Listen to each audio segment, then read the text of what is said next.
Welcome to The Interviewers, a podcast for experts and influencers with advice and tips for getting booked on podcasts. This show is brought to you by guestexpertsonair.com. Here's your host, Joseph Schinwald.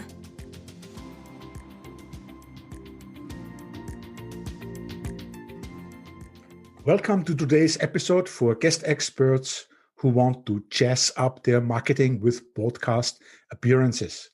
Our guest today is Andres Ruiz, and our topic for the show is how to overcome the fear of public speaking. Hello, Andres. Hello, Joseph. Thank you for having me, brother. I appreciate you, man. How you feeling today? It's such an honor to have you because I have been listening many times now to your public speaking, and I'm so impressed. You presented at a TED Talk recently, actually, and you have been spoken on various youth peace and youth leadership conferences. Very importantly for this podcast, of course, is that you are the co-host of the Common Good radio show, and you have a podcast with the same name because the audience are guest experts who want to go on podcast tours.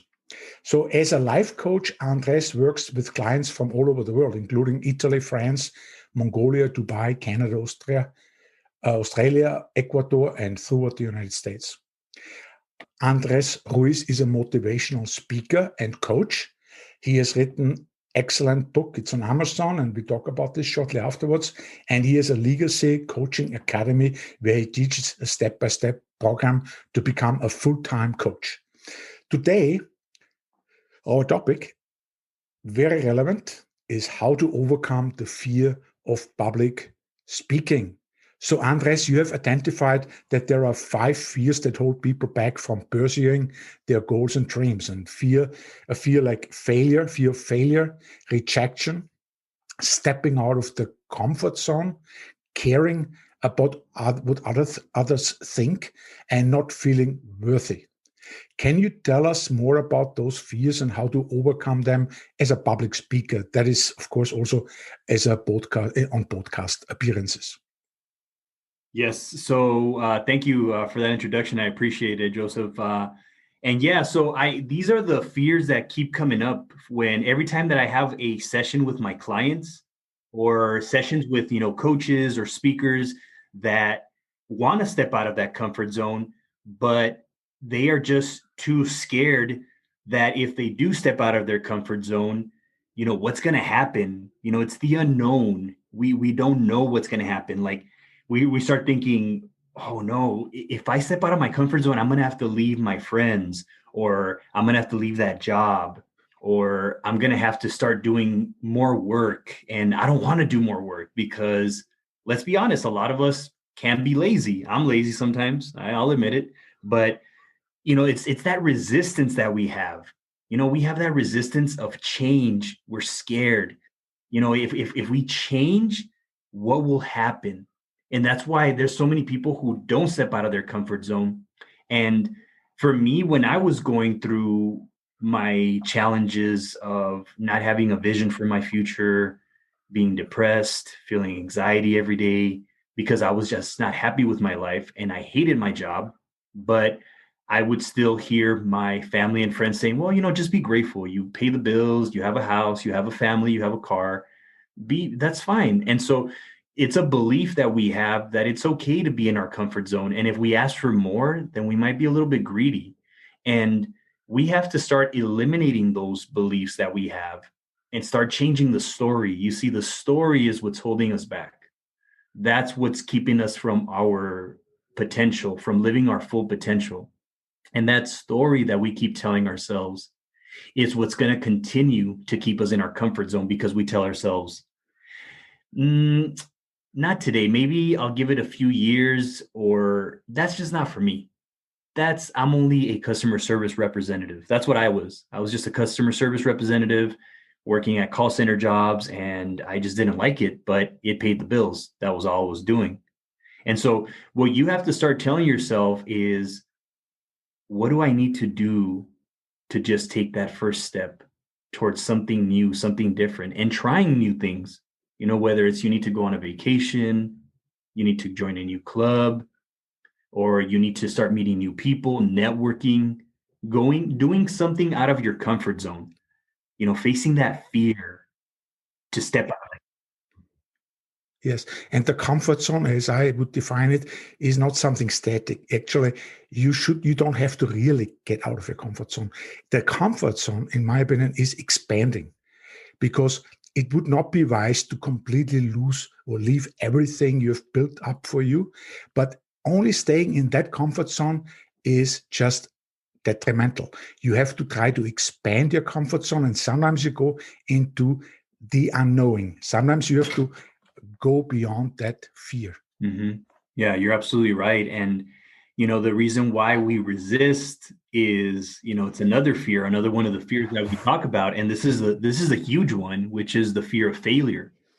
And when we think about the fear of failure, we think about how if I go for that big goal, that big dream, and if I fail, oh my God, like how embarrassing would that be? And what if I do leave my job and I do take the leap and then I fail? I know I went through that when I was working on my customer service job. I said I went to a conference, an event, and by listening to all these motivational speakers, it inspired me to say, I'm quitting my job and I'm going to get out my 401k. I'm going to take out all the money and then I'm just going to go for it. I'm going to become a nutritionist coach. I left my job. I was scared. I was in fear of what if I fail? And because I stayed in that fear for so long, I ended up failing because I didn't do anything. I didn't take any action. And because I didn't take any action, I had to go to another job again. I had to go back to work. And when I went back to work, I felt like such a failure. I felt that I just was not good enough. And because I felt like a failure, I told myself, well, I guess this was not for me. And I started doubting myself and again, working at jobs that I didn't like. So I told myself, I got to start doing something different. I got to start getting more confident in my life. And that's when I joined public speaking. I started doing, and before that, I was actually doing stand-up comedy. So that was actually my first real uh, thing that I faced that was just a fear that had been a dream of mine since I was 12. So I started doing stand-up comedy, but I joined public speaking because I wanted to become a better comedian. Because I'll be honest, I really sucked as a comedian. that's plain to say it. And so I had to. But it's interesting because, the fear of failure, as you also identify one of the other fears of the 5, is when you care too much about what others think. And then, this is definitely connected. And then you have also rejection, the fear of rejection, and then the fear of not feeling worthy. Mm-hmm. Yeah. So absolutely. Yeah. Yeah. So that's how I was feeling. I was feeling that maybe I was not good enough. But then somebody told me, hey, I actually heard a audio by Les Brown who said, about a public speaking club called Toastmasters. And I said, if I join Toastmasters, maybe I can become a better comedian. But then I did become a better comedian, but I also fell in love with public speaking and motivational speaking. So I told myself, I'm going to be a motivational speaker. And when I was in that club, I recall speaking to a woman who owns a school locally, and we were talking and she was asking me about what I do. And I told her, well, I'm a motivational speaker. And she says, oh, really? Oh, great. Maybe you can come speak to our students. And I said, and then she said, how much do you charge? And I said, oh, wow. I didn't even know what to say. I was stuck because I had never thought about getting paid for it. And I just threw out a number and I said, this is how much I charge. And she said, oh, great. Then yeah, let's have you. We'll definitely love to have you. And I said, okay, cool. And that's how I got my first paid speaking gig without even trying. I just had a conversation with somebody and she gave me the opportunity, and that gave me the confidence to say, it is possible I could get paid for this. And so when that happened, I started to think, okay, maybe I did fail in the past, but the reason why I failed was because I didn't try. And I heard this great quote by J.K. Rowling, who says that the only way you can truly fail is if you don't try, and then you'll fail by default. And that's what I did before. I failed by default because I did not try. I did not. That is interesting, yeah, because we do create our own reality. We are kind of a system, and if you think that if you fear anything, it's a good chance that you actually create that kind of reality. How did Yes. your self-talk change when you started doing, and when you did things totally out of your comfort zone, and you didn't really care anymore what others think at that point? Yeah, so great question. My self-talk, I had no idea that that was what was stopping me from my greatness. And I think a lot of us, we have this unconscious self-talk in our minds that is constantly going, going, going, and we don't even think about it anymore. And before you know it, you're living so much in the past that the past actually becomes your future. And if you constantly are, yeah, if you're constantly thinking in the past, Joe Dispenza says it very well that we think 90% of our thoughts are in the past. And if you're living in the past, there's no way that you can create a brighter future. So I was living in the past, constantly doubting myself, comparing myself to past experiences that I've had in my life, and comparing myself to other people and telling myself, man, well, they have they have a diploma as a surgeon, a doctor, a lawyer, and I only have a high school diploma. Who am I to be able to do public speaking? And then I heard Les Brown saying that he had a high school diploma and he's been speaking to big corporations. And I said, wow, if he can do it. And he was actually in a special education class when he was in high school. And I told myself, if he can do it, then why can't I? And so it's kind of like that whole thing with the 4-minute mile with Roger Bannister, how back in the day they said that if you ran a 4-minute mile, your heart would literally explode in your heart. But then once Roger Bannister ran it in 3 minutes and 59 seconds, 2 weeks later, somebody else ran the 4-minute mile. And 2 years after that, about 37 people ran it. So once it was done and people saw it, they believed it. And but that's another thing. Believe it. We have to see it to believe it. But what we have to do is we have to actually see it. We have to believe it. Yeah, that it's going to happen. We can see it in our minds, but we all say, well, I have to see somebody do it first before I do it. No, why won't you be the first one to do it? You do it first and believe that you're going to do it. But because of these past behaviors, past experiences from family that we've seen, I've had family members tell me, oh yeah, that company that you tried to work with, I've done that before and we failed. We didn't do well. We still have products from that company here at the house and it didn't work. And I said, wow, if it didn't work for them, then it's probably not going to work for me. But once I compare myself to that person and their experience, I am already instilling their fears into myself because they were in fear. They probably didn't take enough action. They probably didn't do the work. And that's why they failed. Because the only way you can truly fail is just by giving up. And I told myself, wow, I had so many stories that I've seen in my life growing up as a child of people failing or giving up, that I felt like that was the story that I was going to be playing for the rest of my life. So I had to switch my self-talk by listening to audios, listening to motivational audios every single day when I would wake up. First thing I would do, and to this day, I still listen to audios and just putting positivity in my ear. Yes, and it's like, the self-talk, it's kind of an early programmation we receive. I mean, we are running a lot of programs in our mind, but we can reprogram ourselves, and it's our own responsibility. Nobody will do it for us. And it's the most important conversation we have with ourselves, as Susan Young, the visibility strategist I had on last week's interview said, and I like that, the self-talk is the most important conversation we ever have. Because what we talk to, that brings us to self-belief, really. I mean, for my audience who are planning to go on broadcast tours as experts, as speakers, guides, and writers, we have to believe in our message also. We have to know that we have a message. What is the message? Believe in it, and then basically define it and bring it to the marketing platform, and then be it. So belief is a notion which is super important. And we can only believe, as you just said before, what we see. And we can only see something when we do it. So how would you define self-belief? What is for you self-belief? That's a great question. Self-belief is when you are the person who is in the arena that's actually doing the work. Because when we do the work, that's when we learn that we are stronger than what we think. So a lot of people talk about how, people criticize me, they make fun of me. Yeah, but you're in the arena, you're actually doing the work, and that's what's going to give you the thicker skin, and that's what's going to give you self-belief. It's doing the work. It's actually taking action, imperfect action, because many times we are waiting for the perfect timing.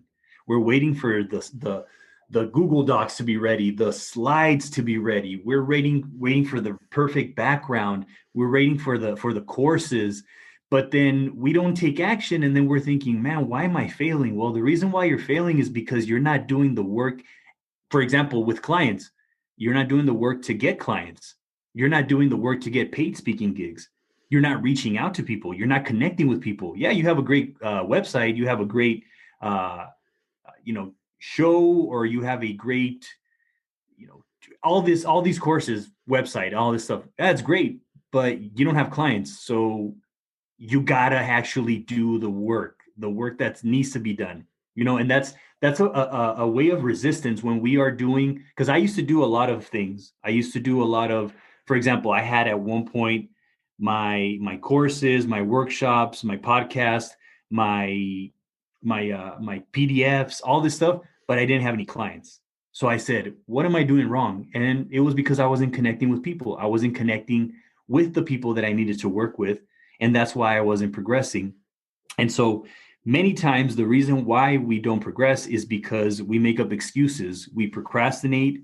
And the reason why we procrastinate is because we don't have clarity. And that's a big thing for us to have in our lives, is clarity, in order for us to have self-belief. And when I talk about clarity, I talk about values. What values do you want to live by? Who do you want to be? Because if you don't have values, people will put values on you through their calendar, through what they tell you, through all of the. So what we do is if we don't have values, we'll end up living a life that somebody else designed for us, not the life that we designed. We are being sold at the Walmart at the discount price. If we cannot really value ourselves. And this is the point, where I think it's important to see systems within systems. I mean, you can have a big company and you have this marketing department and you say, yeah, everything works so well. You have this strategy, internal processes, intellectual capital, financials, everything works so nicely together. Even, all of these things work together, but the marketing, you just don't get it right. Why? Because it's a system within a system. It is influenced by everything else. And as long as we don't find this coherence with everything else, it's just like a human body. If you are really good in your head and you have a great heart and everything, but maybe you're always stressed out and sometimes you get a problem in your stomach. So it is everything interconnected, I would say, right? And so that is the clarity I think you're talking about, that you have a clarity, because you're not like lazy because you don't take action, but there is some resistance, and that resistance exists because you don't have the clarity of how everything is interconnected, including this email you have to send out, or this phone call you have to make, or whatever it is. Not just in marketing, it might be just in the processes that you are stuck somewhere. Yeah, and then also like the following up, the connections, the simple things. Sometimes the things that we don't want to do because they're boring. And but you know what? It has to get done. Somebody has to do it. If you don't do it, then you won't succeed. And then you'll end up just working for somebody or doing work that you don't enjoy. And then if for us to be able to truly have that belief in ourselves, which this is something that I teach a lot of my clients, is the self-confidence, and the productivity is a big one, because when we're being productive, it goes together with the confidence, because when you're being productive and you're making progress, you're happy, you start gaining motivation, you start using more of your potential, you take more action, you get great results, and then you tap more into your potential, which creates belief. And then before you know it, you're this machine and you're just going, and just producing content or, connecting with clients, serving people, giving speeches. And it feels great because you're serving and you're living in your purpose. And that's another thing. We have to find our purpose. If we don't find our purpose, we're dying inside. I really, truly believe that, because I was at that point in my life when I was working at a job that I hated. I was drinking a lot of alcohol, doing drugs like cocaine, taking pills, overeating, to just take away the boredom. And it was just really causing a lot of sadness in my life. Yeah, but Andres, the purpose, and I see the universe as a space, where we are actually give ourselves the purpose. It's like it doesn't necessarily have to be like a script in heaven. Somebody gives us a meaning. We're giving it. That is the beautiful thing. There's this duality between meaning and no meaning, and you are there to give yourself a meaning. But success alone often is not the meaning and the purpose. Often we try to go beyond it when we really become more mature people, because it's like success is often, you can compare it a little bit with, children who have their toys and tools, their trains and all this is beautiful. And I think it is very sad if somebody would take it away from them. But people sometimes, when they get older, they are still so attached to all this worldly success. So somehow when you talk about purpose and meaning, you surely have gotten it a little bit from somewhere else than just success. Oh, no, absolutely. I mean, I'll tell you a story. Like when I gave a speech at a high school, I talked about my experience, dealing with, anxiety, depression, cutting myself, having suicidal thoughts when I was in high school. And then a young girl came to me and she said, I've been to 8 psychiatric homes, 5 different foster homes, and my family's in Michigan, and I was going to commit suicide tomorrow. But because of your story, I want to get some help. And we took her to the counselor that day. And because I told my story, it saved a life. And I've had just recently, about a month ago, I had the same experience. And that is me personally, my life's purpose is to save lives. And there's no bigger success than that for me. And it's not even, I don't even consider it a success. I just think it's my duty. It's my job to be able to share what I know, my knowledge, to the people out there who need to hear it, and make people's lives better, because I would like to make this world a better place. And it's just, for me, it's just been something that is unexplainable. When you're doing it, when you're getting this, it's just something that is like, wow, okay, this is the reason why I was put on this earth, to make the world a better place. Not only my life a better life, but also other people's lives better. Yeah, I understand. And this is a perfect example of every writer, speaker, teacher, coach, influencer, to believe your own message. And you believe it, you can hear it, how you believe it, and you define it very well. And you are a great example of how to market it. You have your own podcast, you have a radio show, your co-host. We want to talk about this a little bit. And then you have a great book now on Amazon called Morning Warrior Secrets. So that's what I would like to switch a little bit to the topic of the book. It's about morning rituals for health, happiness, and wealth. Can you tell us a little bit more about your book? It's in the notes, in the show notes, the link also. I think it's a fantastic book. I haven't read it yet. It's pretty new, but I will.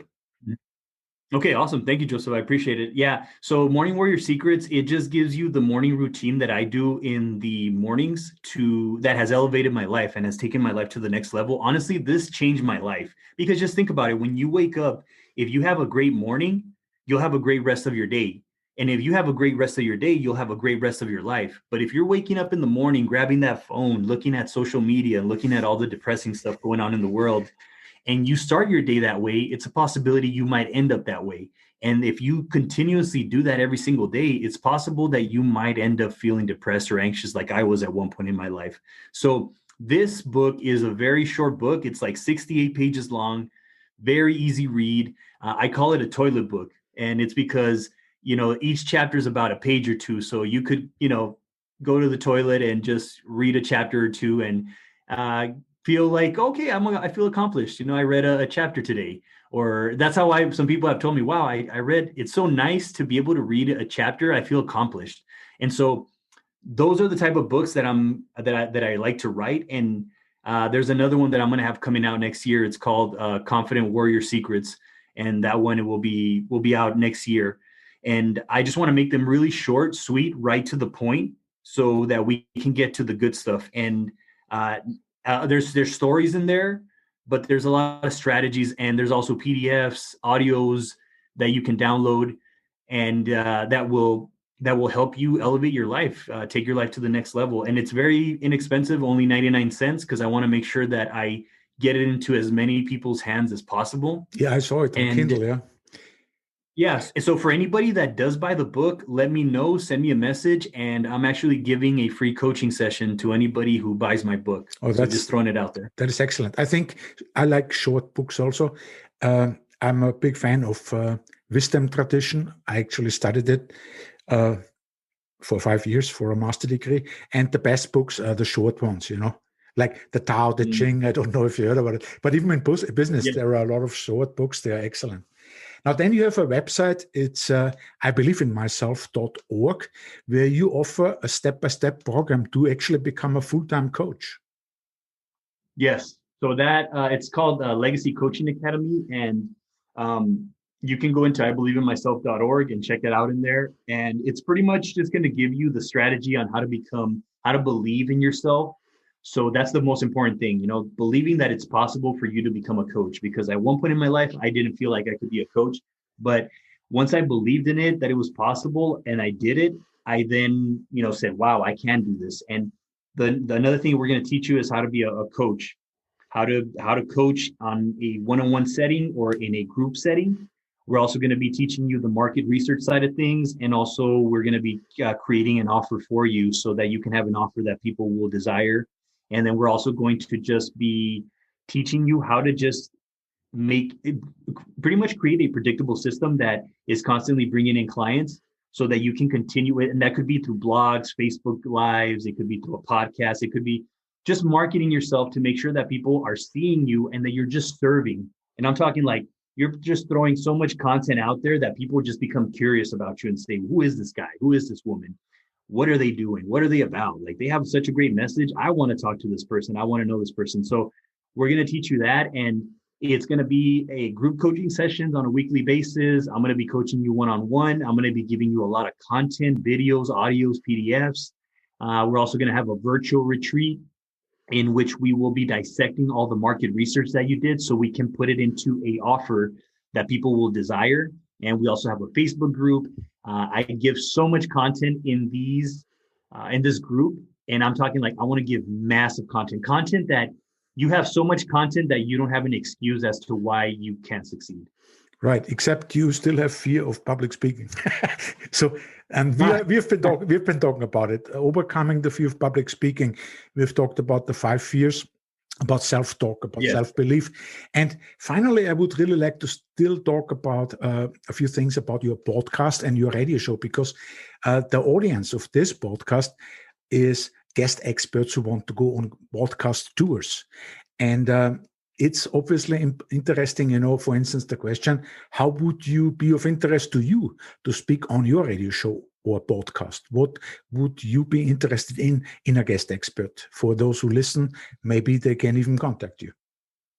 Yeah, definitely. So it's pretty much a radio show where it's called Common Good. We're trying to bring in the good news, people who are doing good in the world, who are making a difference in the world. And we have a few sponsors that are in the show where we have them, every other week, and they are our sponsors. So they pretty much are just bringing good to the world. They're bringing good to the veterans. They're giving to the homeless. Some of them are teachers. Some of them that we've had on there, they're farmers and people who are just bringing good to the world. So what we're looking for is just that person who is doing good things out there for the better of the world, the better of man. And if you are that type of person, feel free to reach out to me. I'm on Facebook at Andres Ruiz. Send me a DM and I'd be happy to chat with you. We could have you over the phone if you're not here locally, but if you're in Tucson, Arizona, then we can have you on the show. So let us know if this is something that piques your interest and be happy to chat. Yes, and that is also in the show note, that link. And also the show note will have the podcast called Common Good. And now I think we have covered a lot. And I think that I want to just now thank you, Andres, for being on the show. Mm-hmm. Thank you, Joseph. I appreciate that, man. I appreciate your time, and I appreciate this opportunity to be here with you, man. I appreciate that very much. I like to listen to you. It's a selfish thing, to invite you because you have a lot of good stuff to teach, even me, and particularly to our guest experts, and whom I want to also thank you, of course, now for listening. The recap of the show with bullet points will be in the show notes when you listen to it, and there will be the links to Andres' website mentioned during the interview. If you like this podcast, please subscribe to have you here again for our next episode, which will be with guest expert Chris Salem, who will talk about overcoming limiting beliefs. So it's always about the inner game, and this will be, of course, expanded later on with techniques and skills how to reach out to podcasts to become a guest expert on their shows. And it's important for the inner game. And his book is an international bestseller. This Chris Salem, his book is an international bestseller. It's called Master Your Inner Critique, Resolve the Root Cause, Create Prosperity. He also co-authored a recent book with Jack Canfield, and he has a weekly radio show called Sustainable Success. So thank you and goodbye until we meet again. Thank you for tuning in to another episode of The Interviewers, brought to you by GuestExpertsOnAir.com.